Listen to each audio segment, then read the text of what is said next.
Nancy Rawat, the Bharat में आपका स्वागत है। पेश आज के मुख्य समाचार। ब्राजील के पूर्व राष्ट्रपति बोल्सोनारो के समर्थकों का हिंसक प्रदर्शन। राष्ट्रपति जो बाइडेन ने किया यूएस मैक्सिको बॉर्डर का दौरा।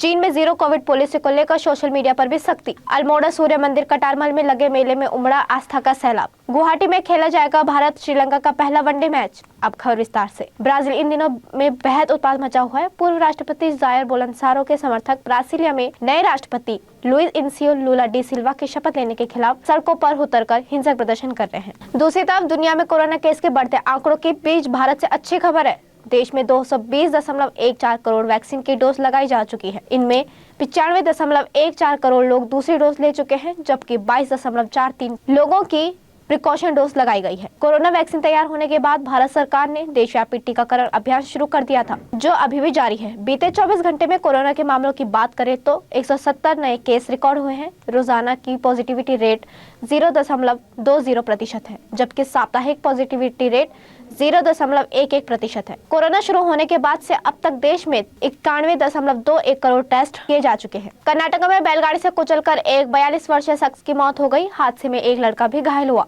जिसकी हालत गंभीर बताई जा रही है। घटना कर्नाटक राज्य के मांड्या गांव की है। बैलगाड़ी की रेस आयोजित की जा रही थी, जिस दौरान ये हादसा हो गया था। पुलिस ने बताया कि बैलगाड़ी की रेस के दौरान एक व्यक्ति की मौत हो गई। घायल लड़के को इलाज के लिए मांड्या आयुर्विज्ञान संस्थान में भर्ती कराया गया है, जहां उसका इलाज किया जा रहा है। जोशीमठ में जमीन खिसक रही, यह देश और राज्य के लिए सबसे बड़ी चिंता का विषय होना चाहिए। इलाके में अब तक 600 से ज्यादा घरों में दरारें आ चुकी हैं। राज्य और केंद्र सरकार इस विषय को लेकर हाई लेवल मीटिंग कर रही है। उत्तराखंड के मुख्यमंत्री धामी ने इलाके का दौरा कर रही है। लोगों का मानना है कि पहाड़ों पर विकास के नाम पर हो रहे खनन इसका मुख्य कारण है। मनुष्य विकास के नाम पर तेजी से प्राकृतिक संपदा का दोहन करता जा रहा है। खबरों में आगे बढ़ते हुए बात करेंगे अंतर्राष्ट्रीय खबरों की। अमेरिकी राष्ट्रपति Joe Biden America Mexico border पर गए।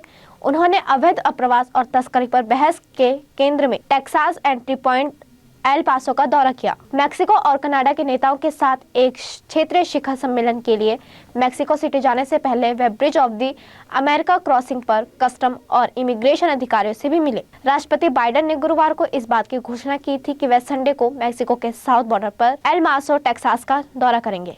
इस दौरान बॉर्डर एनफोर्समेंट वर्क्स का आकलन करने के लिए वह स्थानीय अधिकारियों के अलावा समुदाय के नेताओं, सीमा पर मौजूद लोगों से भी मिलेंगे और उनसे समस्या जानने की भी कोशिश करेंगे। इजराइल और फिलिस्तीन के बीच एक बार फिर से तनाव बढ़ता जा रहा है। इजराइल के नए राष्ट्र सुरक्षा मंत्री इतामार बेन गवीर ने रविवार को कहा कि उन्होंने पुलिस को सार्वजनिक स्थानों से फिलिस्तीन झंडे हटाने के निर्देश दिए हैं। इजरायली कानून फिलिस्तीन झंडों को अवैध नहीं ठहराता है, लेकिन पुलिस और सैनिकों को उन मामलों में उन्हें हटने का अधिकार है जहां उन्हें लगता है कि सार्वजनिक व्यवस्था के लिए यह खतरा है। बेंजामिन नेतन्याहू की नई सरकार में उन्हें एक अल्टरनेशनलिस्ट पार्टी के प्रमुख और पुलिस की देखरेख करने वाले मंत्री बेन गवीर इस निर्देश को बड़ी कार्रवाई के रूप में देखा जा रहा है। अब वक्त एक छोटे से ब्रेक का, फिर लौटेंगे। ITM हमारा, इसमें बहती ज्ञान की गंगा है, इसमें रहती प्रेम की यमुना है, सिद्धांतों का उच्च हिमालय है, भक्ति सिखाता एक तिरंगा है, गुरुकुल जैसा प्यारा ये ITM हमारा, सच्चे सपनों सा प्यारा ये ITM हमारा, ITM हमारा, ये इंस्टीट्यूट हमारा, सच्चे सपनों सा प्यारा ये ITM हमारा, ITM हमारा, ये इंस्टीट्यूट हमारा, सच्चे सपनों सा प्यारा ये ITM हमारा।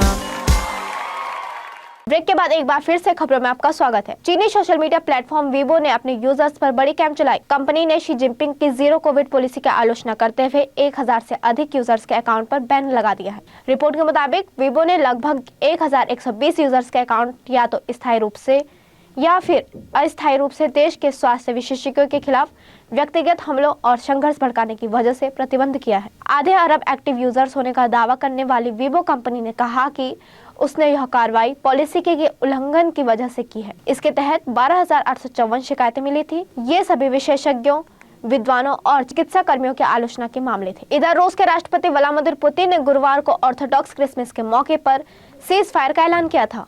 ये सीज फायर का नियम 5 तारीख से लेकर 7 तक 7 तारीख तक लागू किया गया था, जिसका मतलब कि ये दोनों में कोई भी सेना एक दूसरे पर किसी भी प्रकार का हमला नहीं करेगा। लेकिन इसके बावजूद यूक्रेन की तरफ से ऐसी जानकारी सामने आई जिसमें कहा गया कि रूस ने सीज फायर का उल्लंघन करते हुए यूक्रेन पर हमला किया।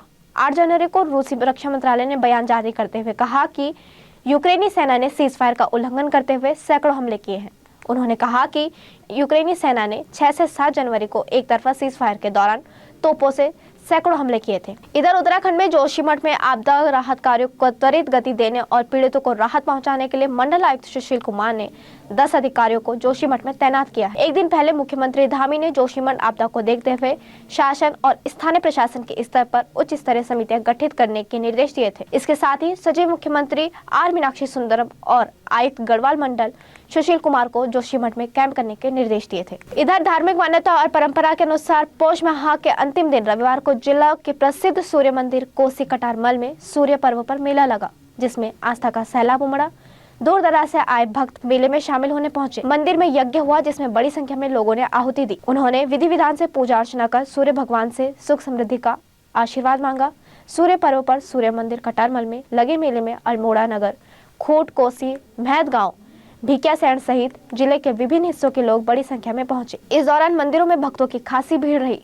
भीड़ अधिक होने से भक्तों को अपने आराध्य के दर्शन को घंटों की लंबी कतार में लगे रहना पड़ा। इधर ग्लैमर वर्ल्ड में सभी अपनी फिल्मों को लेकर और कभी मलाइका अरोड़ा के साथ अपनी रिलेशनशिप को लेकर सुर्खियों में रहने वाले एक्टर अर्जुन कपूर एक बार फिर से अपनी आने वाली फिल्म कुत्ते को लेकर लाइमलाइट में आ गए हैं। इस बार ट्रोलर्स ने एक्टर को ट्रोल करते हुए उनके आने वाली फिल्म कुत्ते के विकिपीडिया पेज से छेड़छाड़ को लेकर खबरों में आ गए हैं। रिपोर्ट के मुताबिक अर्जुन कपूर की आने वाली फिल्म कुत्ते के विकिपीडिया पेज से छेड़छाड़ करते हुए ट्रोलर ने लिखा कि बिना किसी एक्टिंग स्किल को खुद को प्ले कर रहा हूं। दूसरी तरफ भारत और श्रीलंका के बीच 3 वनडे मैचों की सीरीज का पहला मुकाबला 10 जनवरी को खेला जाएगा। दोनों टीमों के बीच यह मुकाबला गुवाहाटी के बारसपारा क्रिकेट स्टेडियम में होगा। भारत इस वनडे सीरीज के जरिए वर्ल्ड कप 2023 की तैयारी का आगाज करेगा। टीम इंडिया गुवाहाटी में दूसरी बार वनडे मैच खेलेगी। वहीं श्रीलंका की टीम पहली बार इस मैदान पर एक दिवसीय मुकाबला खेलने उतरेगी।